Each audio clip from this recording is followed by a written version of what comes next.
Thanks for watching. Don't forget to like, subscribe and share.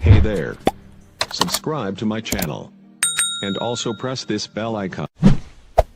دوستوں اور بزرگوں، حسن خاتمہ کا بیان چل رہا ہے کہ یہ جو ایمان والی دولت اللہ پاک نے مفت میں بن مانگے ہمیں عطا فرمائی ہے، یہ ایسی دولت ہے کہ دنیا کا چین، سکون، اطمینان، راحت اور آرام بھی اسی دولت کے ساتھ وابستہ ہے، اور آخرت کی جو ہمیشہ ہمیشہ والی کامیابی ہے وہ بھی اسی دولت کے ساتھ۔ خدا نخواستہ اگر یہ ہم سے چھن گئی یا یہ 2 نمبر نکلی تو پھر دنیا بھی گئی اور آخرت بھی۔ تو یہ مضمون بیان ہو رہا ہے کہ اس کی ہم قدر کریں، اس کی حفاظت کی کوشش کریں، ہر اس کام سے بچیں جس کام سے ایمان کو نقصان پہنچتا ہے، اور ہر وہ کام کرنے کی کوشش کریں جس سے ایمان میں اضافہ ہوتا ہے۔ تو پہلے یہ حسن خاتمہ کی اہمیت بیان ہوتی رہی کافی عرصہ، پھر حسن خاتمہ کے 10 نسخے بیان ہوئے، ایسے اعمال بیان ہوئے کہ جن کو خصوصی طور پر حسن خاتمہ میں دخل ہے۔ اس کے بعد پھر ایسے گناہوں کا بیان چل رہا ہے جن کی وجہ سے آدمی کے خاتمے کے خراب ہونے کا اندیشہ ہے۔ ان میں سے تقریباً 14 گناہ اب تک بیان ہو چکے ہیں، 15واں گناہ چل رہا ہے سود کھانا، سودی کاروبار کرنا، یا کسی بھی اعتبار سے اس میں ملوث ہونا۔ آگے انشاءاللہ احادیث آئیں گی، اس میں آپ سنیں گے کہ کسی بھی اعتبار سے جو ملوث ہونے والا ہے سودی کاروبار میں، اس پر بھی آپ نے لعنت فرمائی۔ یہ ایسا گناہ ہے کہ جس گناہ کی وجہ سے بندے کا خاتمہ خراب ہوتا ہے، ایمان والی دولت اس سے لٹ جاتی ہے، اور یہ ہمارے معاشرے میں بلکہ پوری دنیا اس کی لپیٹ میں اتنا اس کا رواج ہو گیا کہ لوگوں نے اب اس کو گناہ سمجھنا ہی چھوڑ دیا۔ تو اس پر بات چل رہی ہے۔ قرآن کریم کا پورا ایک رکوع اس مضمون میں اللہ پاک نے نازل فرمایا ہے۔ اس رکوع کی تفسیر بیان ہو رہی ہے تاکہ ذہن سازی ہو جائے۔ کچھ آیات بیان ہو چکی ہیں، اب اس کے بعد یہ دوسری آیت ہے یمحق اللہ الربا ویربی الصدقات۔ اس میں اللہ پاک نے ارشاد فرمایا کہ سود اور صدقہ جیسے ان دونوں کی حقیقت آپس میں بالکل ایک دوسرے کے متضاد اور ضد ہے۔ صدقہ کس کو کہتے ہیں؟ غریب کو، فقیر کو، مسکین کو مال دینا بغیر کسی عوض کے۔ اور سود کس کو کہتے ہیں بھائی؟ سود کہتے ہیں دوسرے کا مال بٹورنا بغیر کسی عوض کے۔ وہ جو آپ نے اصل قرض دیا ہے وہ تو قرضہ آپ کو ملے گا، تو اوپر جو اضافی آپ لے رہے ہیں وہ بغیر کسی عوض کے لے رہے ہیں۔ تو صدقہ دوسرے کو بغیر عوض دینے کا نام ہے، اور سود دوسرے سے بغیر عوض بٹورنے کا نام ہے۔ تو جب دونوں کی حقیقت ایک دوسرے سے متضاد اور بالکل مختلف ہے تو پھر ان دونوں کے جو نتائج بد ہیں وہ نتائج بھی آپس میں ایک دوسرے سے میل نہیں کھاتے۔ تو اس آیت میں اللہ پاک کا ارشاد ہے کہ اللہ پاک سود کو مٹاتے ہیں، تباہ کرتے ہیں، برباد کرتے ہیں، ہلاک کرتے ہیں، اور صدقہ جو ہے نا اس کو اللہ پاک بڑھاتے ہیں۔ سود کو مٹانے کا مطلب مفسرین نے، علماء نے اور محدثین نے یہ بیان کیا ہے کہ بسا اوقات تو ایسا ہوتا ہے کہ سود دیکھنے میں تو مال آدمی کا بڑھ جاتا ہے، لیکن ابن ماجہ شریف کی روایت میں ہے کہ اس کا انجام مال کی قلت کی صورت میں ظاہر ہوتا ہے۔ کبھی کبھی اللہ پاک ظاہری طور پر بھی اس کو برباد کر دیتے ہیں، ختم کر دیتے ہیں۔ جن مارکیٹوں میں جو سودی کاروبار ہوتا ہے آپ اخبارات میں پڑھتے رہتے ہیں، ریڈیو ٹی وی پر سنتے رہتے ہیں، بسا اوقات جو ہے نا وہ ایسی کرش ہوتی ہیں کہ بالکل ارب پتی جو آدمی کھرب پتی تھا وہ کنگال ہو جاتا۔ تو کبھی کبھی تو ظاہری طور پر اللہ پاک اس کو تباہ کر دیتا ہے، اور اگر ظاہری طور پر بچ بھی جائے کسی وجہ سے تو دوسرا مطلب مٹانے کا یہ ہے کہ اس کی جو برکت ہے نا وہ اللہ پاک ہر حال میں ختم کر دیتے ہیں۔ مال کی برکت سود خور کو نصیب نہیں ہوتی۔ بھئی مال کی برکت کیا ہے؟ مال کی برکت یہ ہے کہ اس دنیا میں آدمی کو راحت، آرام اور چین نصیب ہو، صحت نصیب ہو، لذت اور مزہ نصیب ہو، نیند اپنے وقت پر آئے، یہ ساری، اور اولاد کی طرف سے کوئی پریشانی نہ ہو، گھر والوں کی طرف سے کوئی پریشانی نہ ہو۔ جب وہ دنیا سے جائے تو وہ مال و دولت جو اس نے کمایا تھا وہ اس کے بچوں کے کام آئے، پھر آگے اس کے پوتوں کے، اس کی نسلوں کے آگے کام آئے۔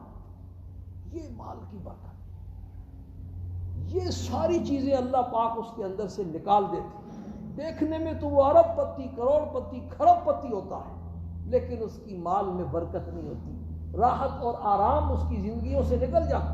ظاہری طور پر ہم جن چیزوں کو راحت اور آرام سمجھتے ہیں نا، یہ راحت اور آرام نہیں ہے۔ یہ بنگلے، یہ کوٹھیاں، یہ کاریں، یہ فیکٹریاں، یہ کارخانے، یہ راحت اور آرام کا سامان اور اسباب ضرور ہیں، لیکن یہ خود راحت اور آرام نہیں۔ راحت اور آرام تو محض اللہ پاک کا عطیہ ہے، جس کو قرآن نے سکینہ کے الفاظ سے نقل کیا ہے کہ دل میں ایسا چین اور دل میں ایسا سکون اور ایسا اطمینان ہو کہ وہ اپنے آپ کو بادشاہ سمجھے۔ رہنے والا جھوپڑی میں ہے، پھٹے پرانے کپڑے پہنے ہوئے ہیں اور دال روٹی کے اوپر گزارا ہے، لیکن دل میں ایسا چین اور ایسا سکون ہے کہ بادشاہوں کو خواب میں بھی کبھی نصیب نہیں۔ شیخ عبد القادر جیلانی رحمۃ اللہ علیہ کو سنجر کے بادشاہ نے ایک رکا لکھ کے بھیجا کہ آپ کی خانقاہ کا خرچہ بہت زیادہ ہے، تو میرا دل یہ چاہتا ہے کہ یہ پورا ملک کا جو ہے نا ایک صوبہ آپ کے حوالے کر دیں۔ تو انہوں نے اس کے پشت کے اوپر جواب لکھ کے بھیجا کہ چتر شاہی رخ بختم سیاہ باد، یہ جیسے تمہارا وہ چتر ہے نا جسے وہ کوڑے جلاد لگاتا ہے، وہ جیسے وہ سیاہ ہے، میرا بخت بھی اس طرح سیاہ ہو جائے اگر میرے دل میں معمولی سی ہوس بھی آپ کے ملک ہے۔ زانگاہ کے یافتم خبر از ملک نیم شب، من ملک نیم روز را بیک جونم خرم، جس دن سے مجھے آدھی رات کے ملک کی سلطنت اللہ نے نصیب فرمائی ہے، تہجد کے لیے اٹھ کر کے اپنے سامنے جھکنا نصیب فرمایا ہے، اس دن سے میرے دل میں اللہ پاک نے یہ بات بھی پیدا فرمائی ہے کہ میں آپ کے پورے ملک کو ایک جو دے کر کے بھی نہیں خریدتا۔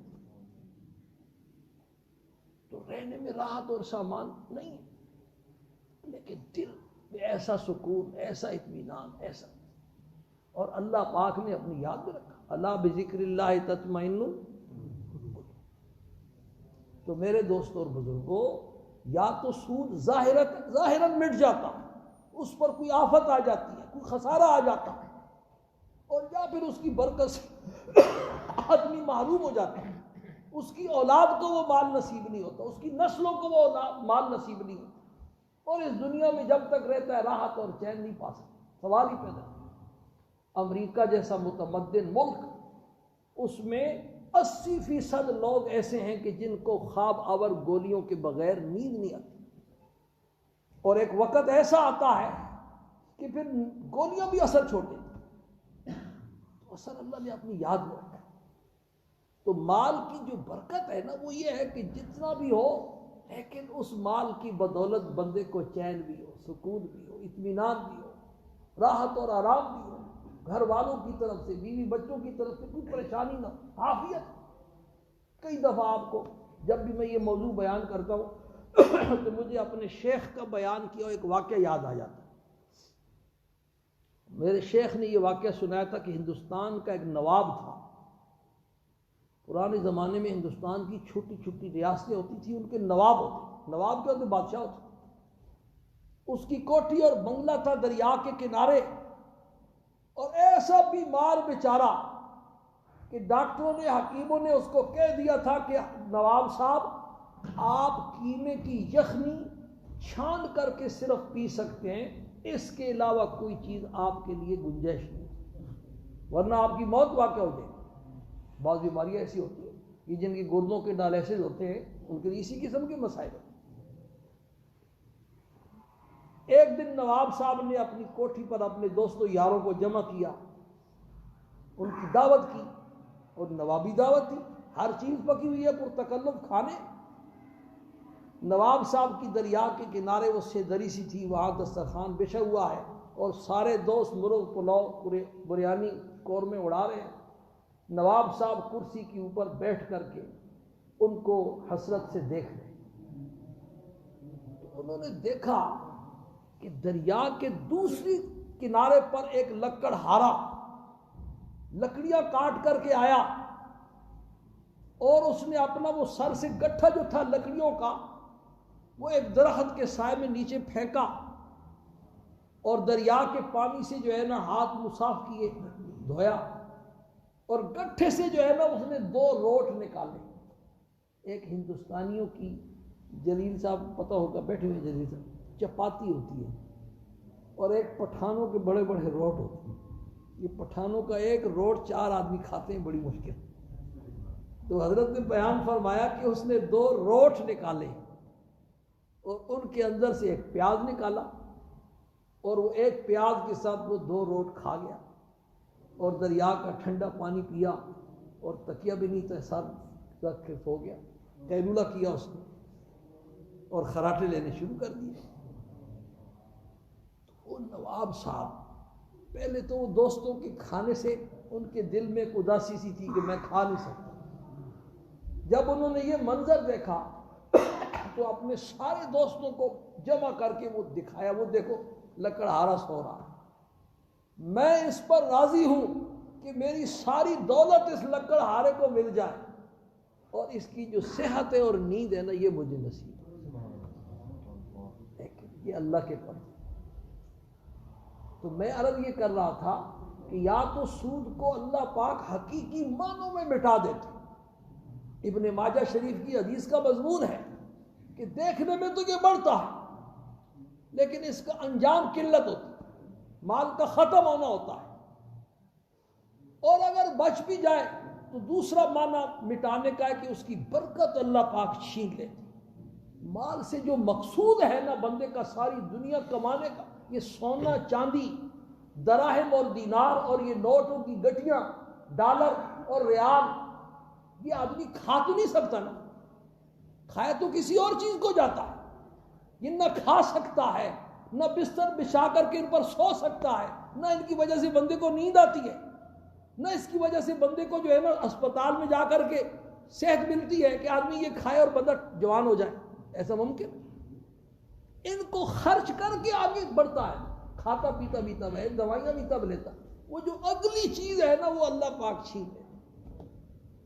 پیسوں سے بنگلہ تو بنایا جا سکتا ہے، اعلیٰ سے اعلیٰ فرنیچر وہ بنوایا جا سکتا ہے، اعلیٰ سے اعلیٰ بستر لگایا جا سکتا ہے، پھولوں کی سیج تیار ہو سکتی ہے، اور سیکورٹی گارڈ سوسائٹی کا اور اس کے بنگلے کا پہرا تو دے سکتے ہیں کہ کوئی حملہ نہ کرے، لیکن بستر پہ لیٹنے کے بعد جو نیند کا آنا ہے اور اس نیند کی برکت سے صبح اٹھ کر کے تازہ دم ہو جانا ہے، یہ سب میرے اللہ پاک کے قبضے۔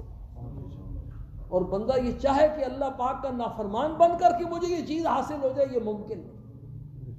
ایک بزرگ مثال دے رہے تھے کہ اللہ کے بندے بستر تو نے بچھایا ہوا ہے کانٹوں کے اوپر،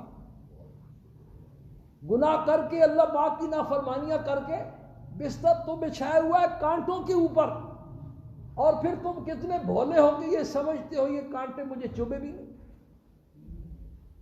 وہ کانٹے پھر چبھیں گے۔ لکڑیاں جمع کر کے خشک، اور ان پر مٹی کا تیل اور پٹرول چھڑکا ہوا ہے، اور ماچس اور تیلی لگا رہے ہو اور کہتے ہو آگ بھی نہ لگے، یہ کیسے ہو سکتا ہے؟ یہ سب ہمارا اپنا کیا کرائے۔ اللہ پاک ہمیں سمجھ نصیب فرمائے اور دین کی صحیح سمجھ نصیب فرمائے۔ تو بہرحال اللہ نے ارشاد فرمایا یمحق اللہ الربا، اللہ پاک سود کو مٹاتے ہیں حقیقی معنوں میں یا اس کی برکت کو چھین کر، وَيُرْبِ الصَّدَقَاتِ، اور صدقہ اور خیرات اللہ کے راستے میں خرچ کرنا جس شکل میں بھی ہو، اللہ پاک اس کو بڑھاتے رہتے ہیں، بڑھاتے رہتے ہیں، بڑھاتے رہتے ہیں، اجر و ثواب بھی بڑھتا رہتا ہے اور مال بھی بڑھتا رہتا ہے۔ ظاہر میں تو آدمی کہتا ہے اتنے پیسے دے دیے مال کم ہو جائے گا، لیکن اس کو سمجھ نہیں آتی اللہ پاک اس کے بدلے میں کئی گنا بڑھا دیتے ہیں اس کے مال کو۔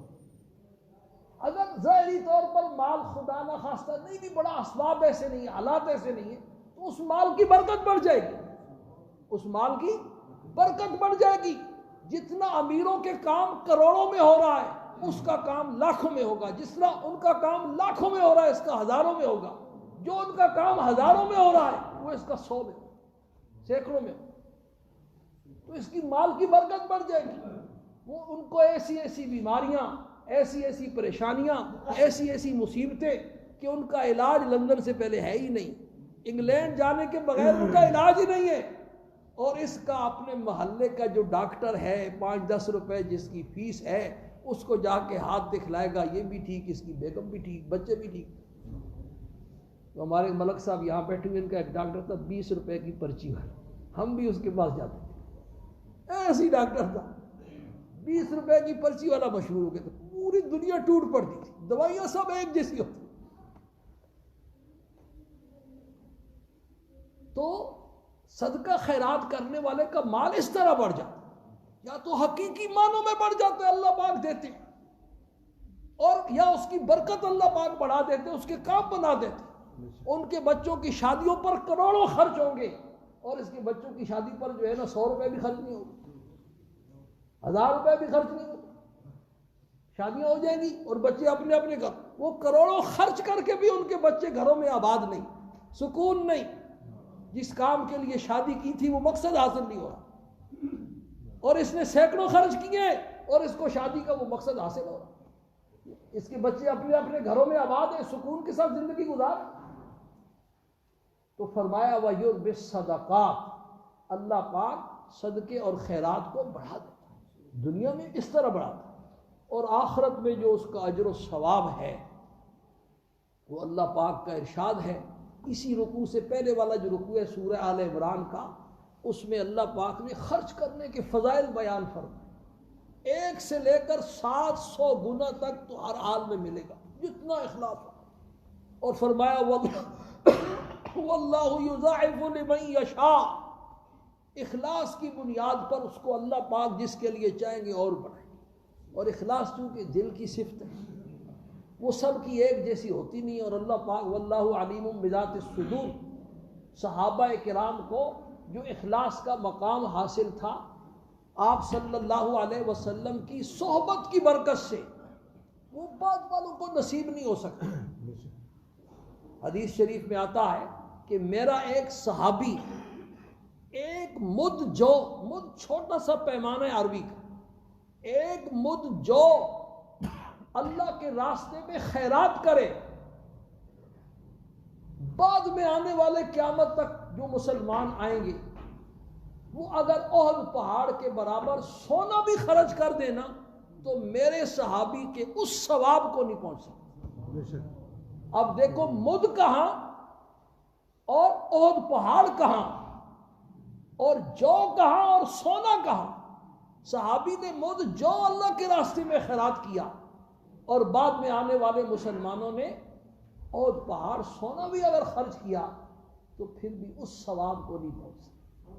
تو اخلاص کی بنیاد پر ہر نیکی کا اجر 10 گنا تو ہے ہی ہے، اور اخلاص کی بنیاد پر 700 گنا تک بھی اللہ پاک بڑھا دیتے، اور فرمایا واللہ یضاعف لمن یشاء، جس میں بھائی جتنا اخلاص ہوگا وہ اللہ کو معلوم ہے، اللہ پاک اس کا ثواب اتنا ہی بڑھائے گا۔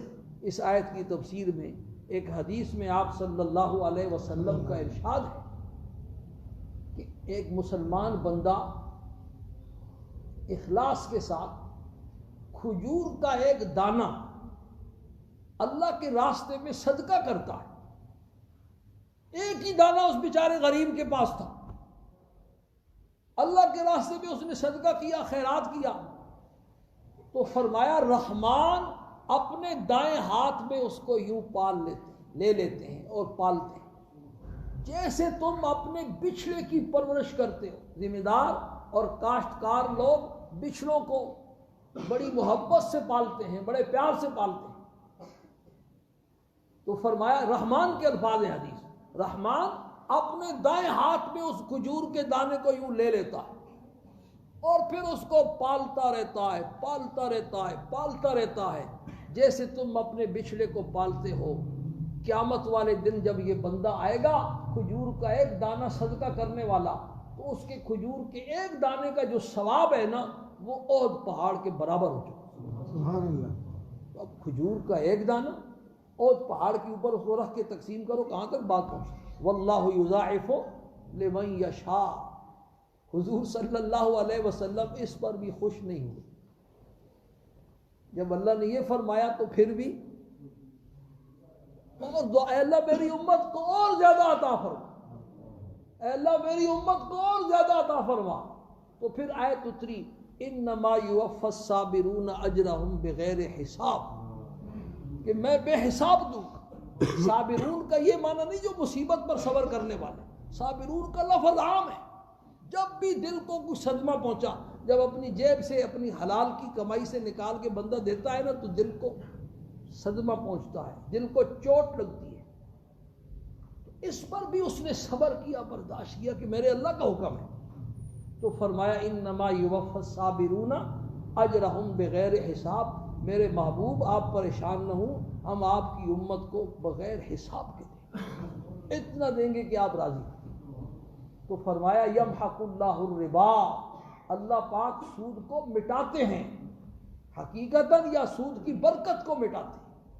وَيُرْبِ الصَّدَقَاتِ، اور صدقے کو اللہ پاک بڑھاتے ہیں، حقیقتاً دنیا میں بڑھا دیتے ہیں، یا اجر و ثواب اس کا بڑھاتے رہتے ہیں، بڑھاتے رہتے ہیں، بڑھاتے رہتے ہیں، اور احد پہاڑ سے بھی زیادہ۔ وَاللَّهُ لَا يُحِبُّ كُلَّ كَفَّارٍ أَثِيمٍ، آخری جملہ آیت کا ہے، اور اللہ پاک ہر کفر کرنے والے گنہگار کو پسند نہیں فرماتے۔ اللہ پاک اس سے تعلق رکھنا پسند نہیں کرتے، اس سے محبت نہیں فرماتے۔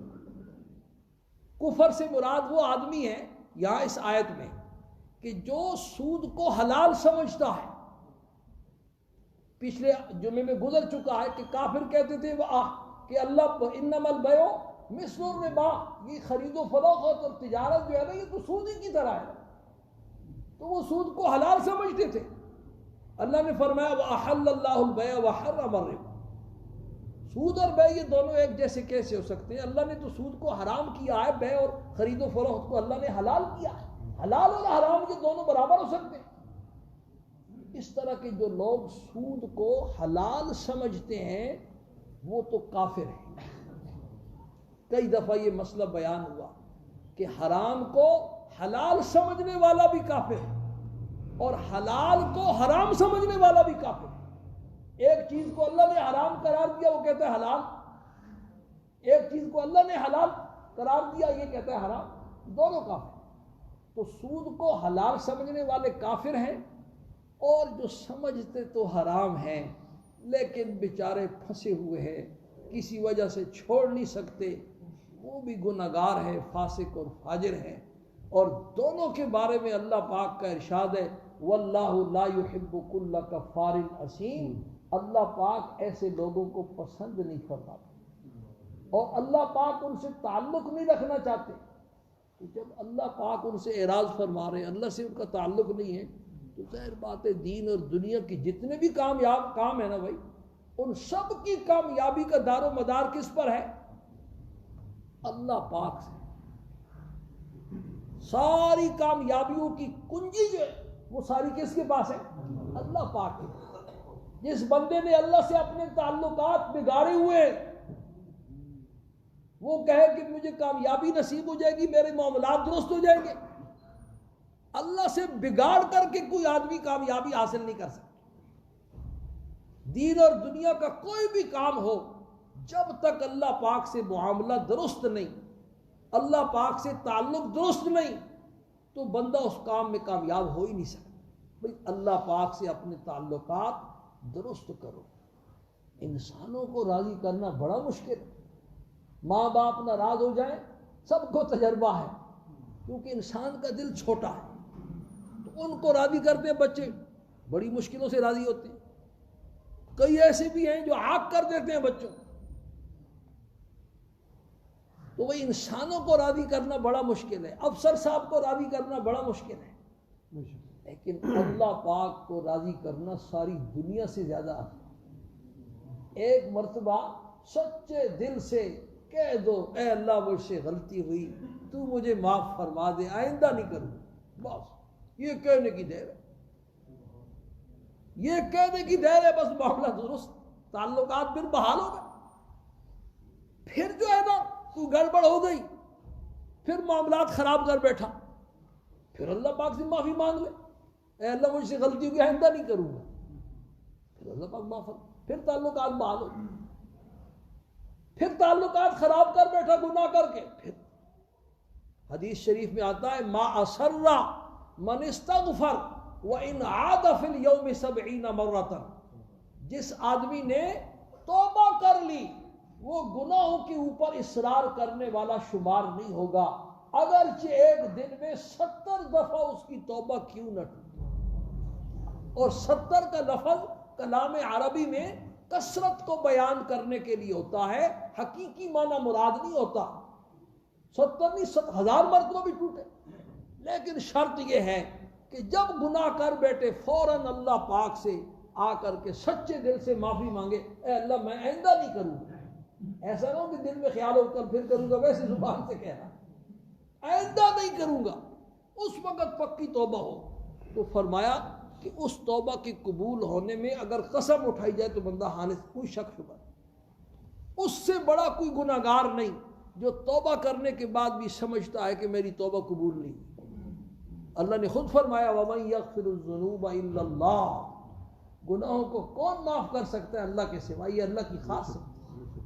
تو میرے دوستوں اور بزرگوں، اس سود والی آیت کے آخر میں اللہ نے فرمایا وَاللَّهُ لا يحب كل کفار اثیم، اللہ پاک ہر کافر سے جو سود کو حلال سمجھتا ہے، اور ہر اس گناہگار فاسق سے جو حلال تو نہیں سمجھتا تو حرام ہے، لیکن سودی کاروبار چھوڑتا نہیں ہے، سود کھانا لینا دینا چھوڑتا نہیں ہے، ان دونوں سے اللہ پاک اپنا تعلق نہیں رکھنا چاہتا۔ اللہ پاک سے ان کا کوئی تعلق نہیں۔ جیسے حدیث میں کئی گناہوں پر آپ صلی اللہ علیہ وسلم کا ارشاد ہے نا میری امت سے اس کا کوئی تعلق نہیں، تو اللہ پاک فرماتے ہیں میری مخلوق سے، میرے بندوں سے اس کا کوئی تعلق نہیں، یہ میرا بندہ ہی نہیں ہے جو ایسے کام کرتا۔ اللہ پاک ہم سب کو اس کی سمجھ نصیب فرمائے، اس کا